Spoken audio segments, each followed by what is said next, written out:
Welcome to the Grammaticus tutorial on letter analogies. Today we're going to look at this quite popular type of question that comes up on the verbal reasoning paper.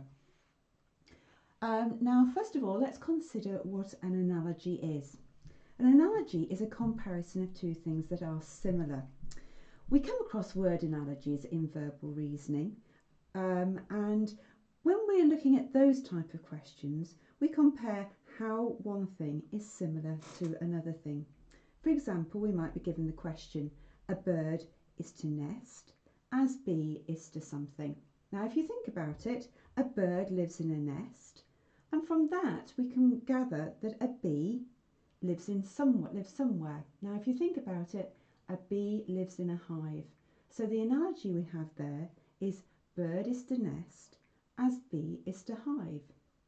Now similarly with letter analogies, we have to see what the connection is between one pair of letters and another, and then use that to find the same connection for the second pair of letters. Now the way we do that is quite straightforward. I'm going to work through 4 examples with you today. So let's have a little look at the first example that we've got here. Well, what I'm going to do is I'm going to split these two letters into two and consider them both separately. So first of all, I'm going to consider W to R, and I'm going to think, how far did I jump to go from W to R? So I'm going to go over to my alphabet and I'm going to count back until I get to R. I'm going to count back 1, 2, 3, 4, 5. That's 5 jumps back. I'm now going to go to P and do the same. 1, 2, 3, 4, 5. That gets me to the letter K. I have a little look at my multiple choice answers that I've got underneath, and I can see that I have 3 that start with the letter K. So I can cross out the 2 that don't. So I've found that the distance between W and R is 5 jumps back, and I've got to do the same thing with P. I went 5 jumps back and I got to the letter K.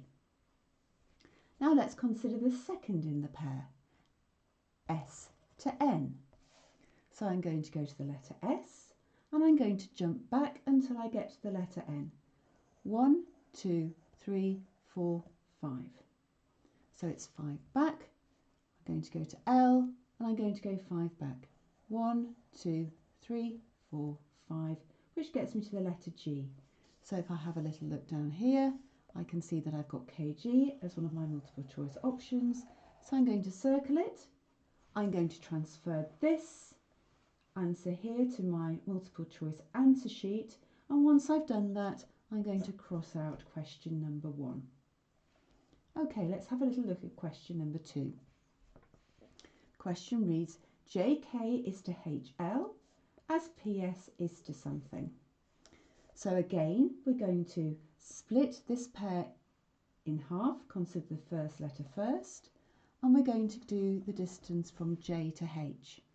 Now we always go the shortest distance, whether or not it's forward or back. So J to H, the quickest way to get to H is to go backwards. So I'm going to go back 1, 2.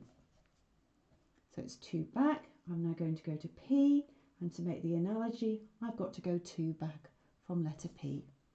1, 2 gets me to the letter N. Now if I have a little look at my multiple choice answers here, I can see that I only have 1 that starts with an N. So very quickly I've found the answer to that question.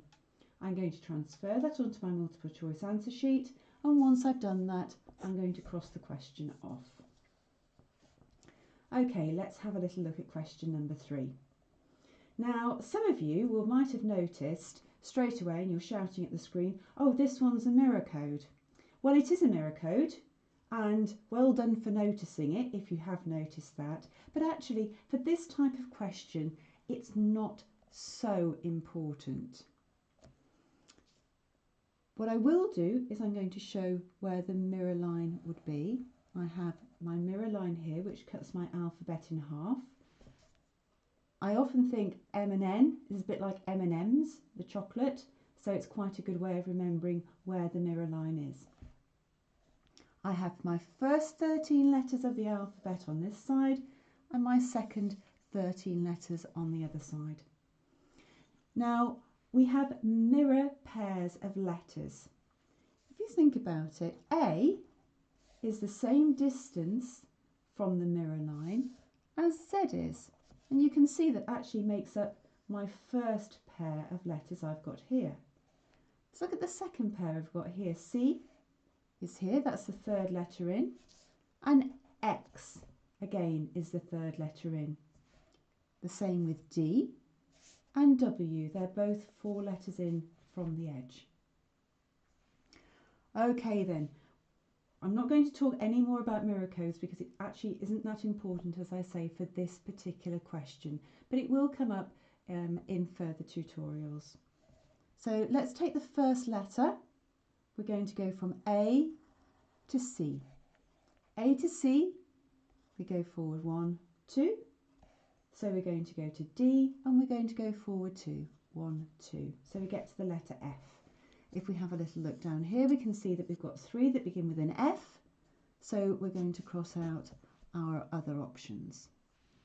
Now we can go take our second in the pair. We're going to go from Z to X. Z to X is back 1, 2 spaces, and then we're going to go to W and do the same. 1, 2 gets me to the letter U. If I have a little look down here, I've got one that ends with a U, so I know that FU must be my answer. I'm going to mark it on my answer sheet. And once it's marked, I'm going to cross off question 3. Finally, let's do the final question we've got here. So we're taking the first in the pair again. We're going to do D to H. D to H is forward 1, 2, 3, 4, and then we're going to do the same from N. So we go find N and we're going to go forward 4. 1, 2, 3, 4, which gets me to the letter R. Now if we have a little look here, we've got 3 that start with the letter R, so I'm going to cross out the 2 that don't, and then I'm going to consider the second in the pair. P to S. P to S is forward 1, 2, 3. So I'm going to go to V and do the same. 1, 2, 3, which gets me to the letter Y. If I have a little look on here, I have RY here. I'm going to circle it, transfer that answer to my multiple choice answer sheet, and then cross off that question. Now those questions seem quite time consuming, but if we look back, question 2, we solved that very quickly because the first letter was the letter that we needed to find. It's sometimes worth considering the second letters as well. If you have a look at the second letter in question 2, you can see that those are all different too. And even if the first letters had been the same, we could probably have considered just the second in the pair and used that to answer the question a little bit faster. But you'll find in the exam you generally get about 6 of those questions to answer, and probably 2 or 3 will be like that, so they won't take very long to do. Okay, thank you very much for watching. I hope you enjoyed that tutorial, and I hope it's helped you remember how to answer those type of questions. Goodbye.